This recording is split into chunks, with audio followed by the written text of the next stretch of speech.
Hey y'all, it's me, Kevvie. I just got back from seeing the latest Agatha Christie movie, A Haunting in Venice. If that title doesn't sound familiar to you, it's probably because Christie doesn't have a book called A Haunting in Venice. No, she wrote Halloween Party, and that's the book that A Haunting in Venice is very, very loosely based on.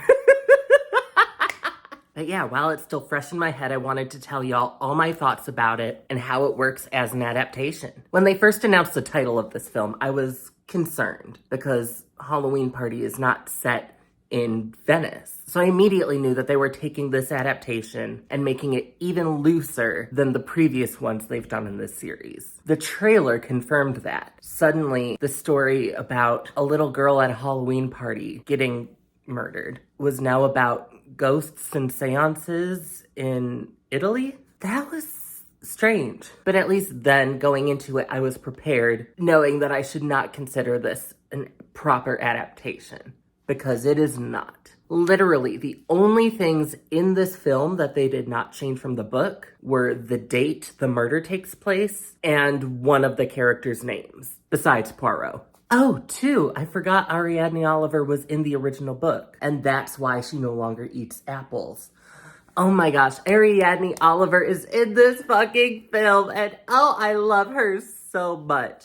Ariadne Oliver is one of my favorite Christie characters. She is basically an author stand-in, a really famous celebrity author who writes mystery stories about a foreign detective, except hers is Finnish. I was surprised to see that she was going to be played by Tina Fey of all people. Ariadne's always been an arrogant character, but they made her even more so in this film, even referring to Poirot as the second smartest person in the room after her.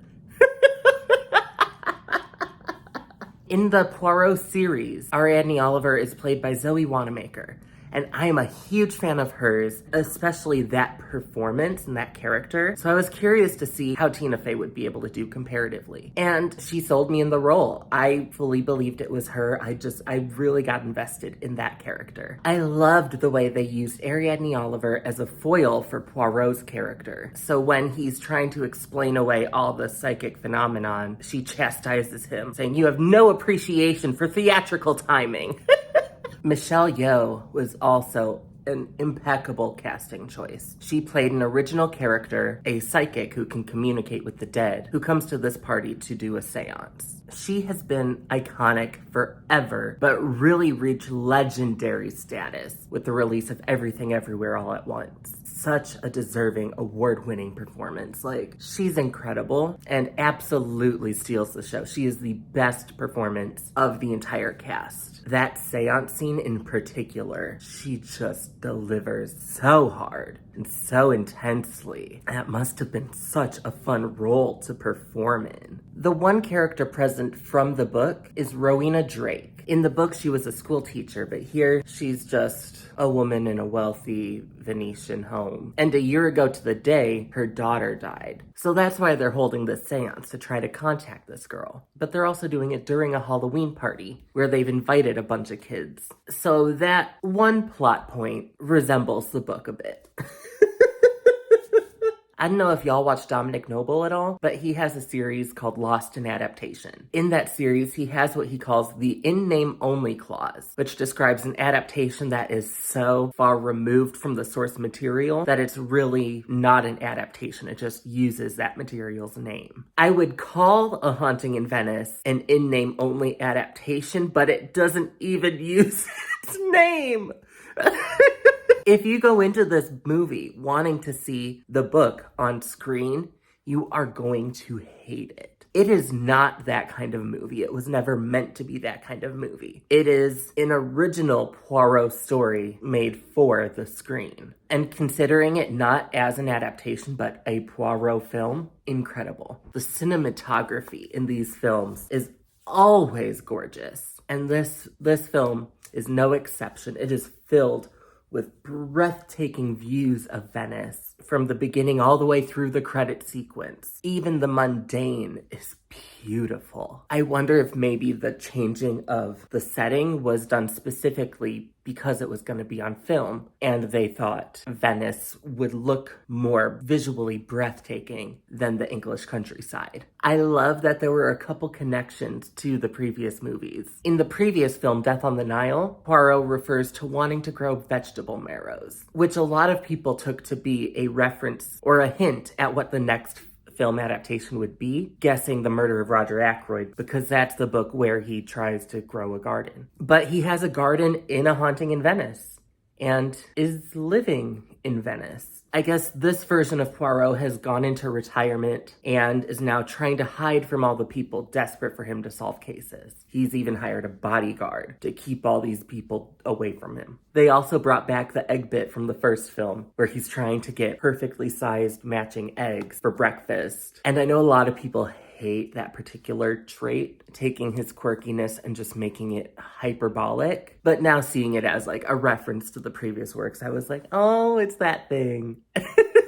This is also easily the best Poirot's mustache has looked in this series. Because y'all know, those first two films, that mustache was freaky. Here, there's still a hint of the design of Death on the Nile's mustache, but it looks much more human. It looks like a potentially realistic mustache should, while just being a little extra eccentric. Good on them for hearing the critiques. Without spoiling too much, I do want to say they even changed who dies and how they die. I think that was smart on their part, because it's one thing to describe in text the murder of a child, the drowning of a child in a barrel of apples. But to show that on film, that would be a bit, not even a bit, that would just be too fucking much. So good on them for making the call to write that out of the script. But even though they don't do the book murder, the murder that does happen is such a fascinating spectacle. They set it up very well. They put all the pieces in front of you leading up to the moment. So then it happens and all the pieces just come together. It's so good. And then, of course, Poirot takes over trying to solve the case with the help of Ariadne. Ms. Oliver was a friend of Poirot's, so I'm really hoping that she becomes a recurring character in the series, especially because she's like one of my favorite Christie characters. I would love to see more of her. It was also interesting that they changed or introduced this version of Poirot's backstory and relationship with Ariadne. What they said is that Ariadne shadowed Poirot while writing a book and made the protagonist a very thinly veiled Poirot. And when it was released, everybody saw through it, figured out who the man was, and that made him into a celebrity detective. Obviously, that's not what happens in the books, and purists would be outraged. But I really liked that twist. It adds a fun dynamic and lends to the idea that she's going to stick around, because she's already been by his side for so long.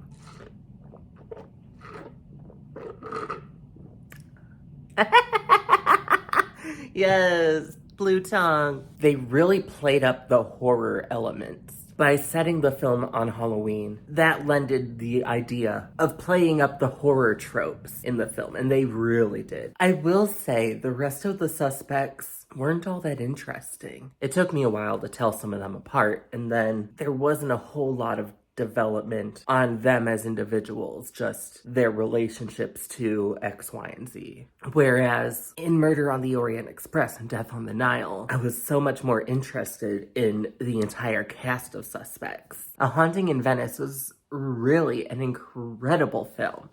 I loved watching it so much. I'm obviously going to rewatch it time and time again like I have with the other two. I couldn't possibly imagine suggesting that I could like any film in the series better than Death on the Nile, but A Haunting in Venice is very, very close. I'm obsessed. I want to go see it again now. But yeah, I loved it. Love every film they've made so far, and really hope this series keeps going for a while because I am in. Ooh! Have y'all seen A Haunting in Venice yet? Are you going to? And what are your thoughts on whether or not an adaptation needs to be loyal to be good? Let me know in the comments below. Thank you all so much for watching. Don't forget to like, subscribe, and if it pleases and sparkles, I'll see you in the next video. Mwah!